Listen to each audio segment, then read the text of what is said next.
आज की ताजा खबरों के अपडेट में बात करेंगे देश भर की तमाम बड़ी और काम की खबरों के साथ ही सरकार की ओर से आज लिए गए कुछ महत्वपूर्ण फैसलों जारी किए गए कुछ नए नियमों की।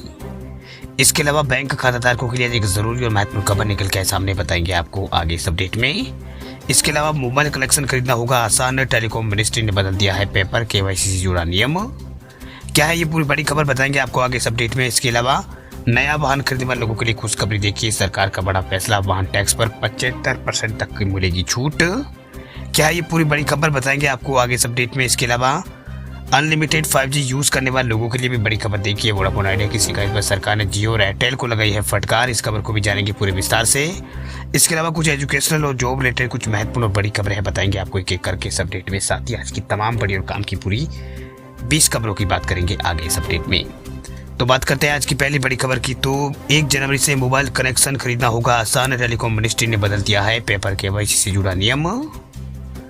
मोबाइल कनेक्शन खरीदने वालों की जरूरी खबर है। दरअसल अगर आपके लिए यहाँ पर नया कनेक्शन खरीदने का यहाँ पर प्लान बना रहे हैं तो उसको यहाँ पर सरकार ने है जो है नया कनेक्शन खरीदना जो है आसान बनाने के लिए, डिजिटाइजेशन को यहाँ पर बढ़ावा देने के लिए टेलीकॉम डिपार्टमेंट ने नया नियम जारी किया है। वही इस नए नियम के तहत 1 जनवरी 2024 से आपको मोबाइल कनेक्शन खरीदते समय पेपर केवाईसी जो है वो नहीं करानी हो। इसका मतलब यह है कि आपको सभी जरूरी जानकारी जो है डिजिटल ही यहाँ पर सबमिट करनी होगी। वही मिनिस्ट्री ऑफ जो कम्युनिकेशन है उसके तहत आने वाले टेलीकॉम डिपार्टमेंट ने एक नोटिफिकेशन जारी किया है जिसमें बताया गया है कि 1 जनवरी 2024 से मोबाइल कनेक्शन खरीदते समय की जाने वाली जो पेपर केवाईसी है उसको बंद कर दिया जाएगा। इसके अलावा मोबाइल कनेक्शन लेने के लिए सभी जरूरी नियमों का जो नियम जो है उनमें कोई परिवर्तन जो है वो नहीं किया गया है।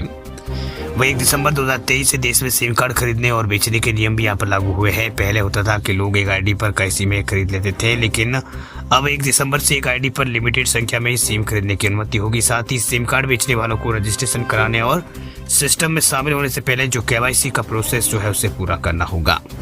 बात हम करते हैं अगली खबर की। तो अगली खबर है मिडिल क्लास लोगों के लिए। मिडिल क्लास को जल्द ही मिलेगी बड़ी खुशखबरी, मोदी सरकार कर रही है बड़ी तैयारी। 3 बड़े राज्यों में विधानसभा चुनाव में शानदार जीत से बीजेपी जो है वो गदगद है। ऐसा माना जा रहा है कि केंद्र सरकार लोकसभा चुनाव को ध्यान में रखकर कुछ बड़े फैसले ले सकती है। उदाहरण के लिए पीएम किसान योजना की जो किस्त है उसे बढ़ाने को लेकर भी ऐलान करने की संभावना है। इसी तरह मिडिल क्लास को भी यहाँ पर घर का तोहफा देने की तैयारी हो रही है। बता दें आपको कि 77वें स्वतंत्रता दिवस के अवसर पर मौके पर जो है लाल किले से राष्ट्र को संबोधित करते हुए प्रधानमंत्री मोदी ने इसके संकेत भी दिए हैं।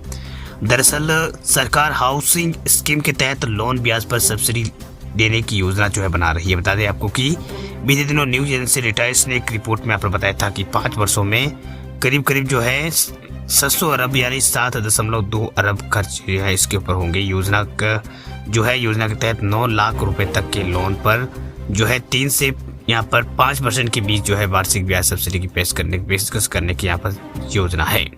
वह इसके दायरे में 20 साल का टेन्योर के लिए 50 लाख रुपए से कम के होम लोन आने की उम्मीद है। योजना को साल 2028 तक के लिए लागू किए जाने का प्लान है। वह ऐसा अनुमान है कि सरकार अपने अंतरिम बजट में इस योजना का ऐलान कर सकती है। बता दें आपको कि लोकसभा चुनाव से पहले फरवरी महीने में वित्त मंत्री निर्मला सीतारमण अंतरिम बजट जो है पेश करेगी। इस बजट में चुनाव को ध्यान में रखकर ऐलान किए जाने की संभावना है। इस कड़ी में पीएम किसान योजना की किस्त बढ़ाए जाने पर भी कोई जो है ऐलान जो है वो हो सकता है। बात हम करते हैं अगली खबर की। तो अगली खबर है बैंक कर्मियों के लिए खुशखबरी, देखिए केंद्र सरकार जल्द देगी हॉलिडे को लेकर तोहफा, संसद में दी गई है जानकारी। देश के बैंक कर्मियों के लिए बड़ी खुशखबरी, दरअसल केंद्र सरकार जल्द ही छुट्टी को लेकर जो है बड़ा तोहफा देने वाली है। दरअसल कल जो है राज्यसभा में पूछे गए एक सवाल के जवाब में वित्त मंत्री ने जानकारी दी है कि प्रस्ताव आया है जिस पर जल्दी फैसला ले लिया जाएगा। दरअसल पैसा देने के बाद उसे लागू करने की प्रक्रिया जो है शुरू कर दी जाएगी। मामला जो है 5 डे वर्किंग से जुड़ा है जिसकी मांग काफी समय से की जा रही है। अभी तक बैंकों में दूसरे और चौथे शनिवार को छुट्टी रहती है। अगर सरकार प्रस्ताव को मंजूरी देती है तो बैंक कर्मचारियों को पहले और तीसरे शनिवार को भी छुट्टी जो है वो मिल सकती है। वह मीडिया रिपोर्ट के अनुसार राज्यसभा सांसद जो है सुमित्रा वाल्मीकि, उसने यहाँ पर राज्यसभा में सवाल पूछा कि क्या बैंकों में 5 दिन के वर्किंग को लेकर कोई प्रस्ताव सरकार को सौंपा गया है, क्या सरकार इसे लागू करेगी। इस सवाल का जवाब देते हुए जो राज्य मंत्री जो है भागवत कहर, उन्होंने यहाँ पर लिखित जवाब दिया। उसमें उन्होंने कहा कि सरकारी बैंकों के management body Indian bank association ने एक प्रस्ताव को सरकार को सौंपा है। हालांकि उन्होंने ये नहीं बताया कि सरकार ने प्रस्ताव पर क्या फैसला किया है, लेकिन राज्य मंत्री ने यह जरूर बताया है कि 28 अगस्त 2015 को IBA और बैंक यूनियनों के बीच समझौता हुआ था। तब जो है महीने के दूसरे चौथे शनिवार को बैंक की छुट्टी यहाँ पर होती है। वही मीडिया रिपोर्ट के अनुसार देश के बैंक कर्मियों को सैलरी बढ़ाने का तोहफा भी इसमें मिल सकता है। वही दिसंबर 2023 या के चौथे या तीसरे हफ्ते में जो है इस पर फैसला लिया जा सकता है। वह सरकारी बैंक कर्मचारियों की सैलरी में 15 से 20% की बढ़ोतरी का प्रस्ताव भी है। वही प्रस्ताव पर चर्चा जो है वर्तमान सैलरी एग्रीमेंट नवंबर 2022 को खत्म हो चुका है, जिसके बाद जो है बैंक कर्मियों की सैलरी बढ़ाने का विचार जो है चल रहा है। वही देश में 8.5 लाख से ज्यादा बैंक कर्मी है जो कि सैलरी बढ़ाने और 5 दिन की वर्किंग से जुड़ी गुड न्यूज मिलने का इंतजार कर रहे हैं। बात अब करते हैं अगली खबर की। तो इलेक्ट्रिक वाहनों पर सब्सिडी को लेकर बिहार सरकार का बड़ा फैसला। देखिए, वाहन टैक्सों पर 75% मिलेगी छूट। बिहार सरकार ने वायु प्रदूषण और वाहन जनित प्रदूषण को रोकने के लिए इलेक्ट्रिक वाहनों को बढ़ावा देने के लिए बड़े फैसले लिए हैं। इन फैसलों में इलेक्ट्रिक वाहनों पर सब्सिडी, मोटर वाहन टैक्स में छूट और सार्वजनिक परिवहन में इलेक्ट्रिक बसों की व्यवस्था शामिल है।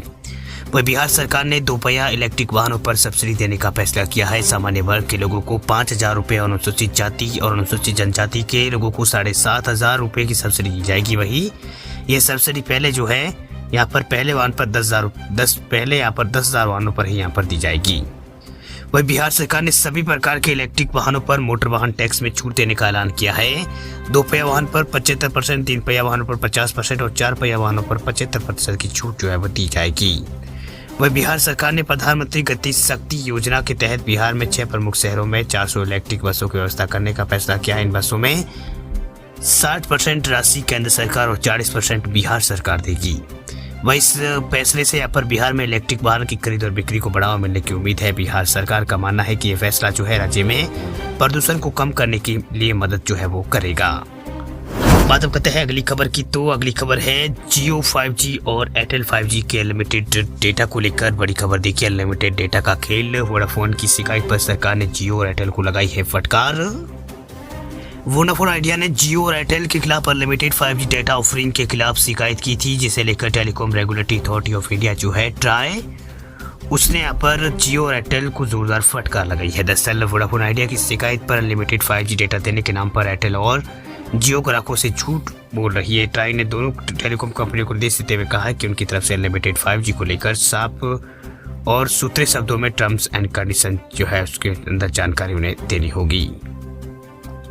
वही ET की न्यूज के मुताबिक जियो एयरटेल की तरफ से जो है 5G सर्विस को भारत में लॉन्च कर दिया गया है। साथ ही मुफ्त में यूजर्स को अनलिमिटेड 5G डेटा ऑफर किया जा रहा है। ये एक प्रमोशन ऑफर के तौर पर है। वैसे तो वोडाफोन आइडिया की शिकायत वाली ट्राई की तरफ से यहाँ पर इसको खारिज जो है वो कर दिया गया है। ट्राई का कहना है कि वोडाफोन आइडिया खुद भी जो है अनलिमिटेड 4G डेटा ऑफरिंग के तहत कई सारे प्लान पेश कर रही है। ऐसे में जियो और एयरटेल के अनलिमिटेड 5G डेटा प्लान को लेकर शिकायत का कोई भी यहाँ पर मुद्दा नहीं बनता है।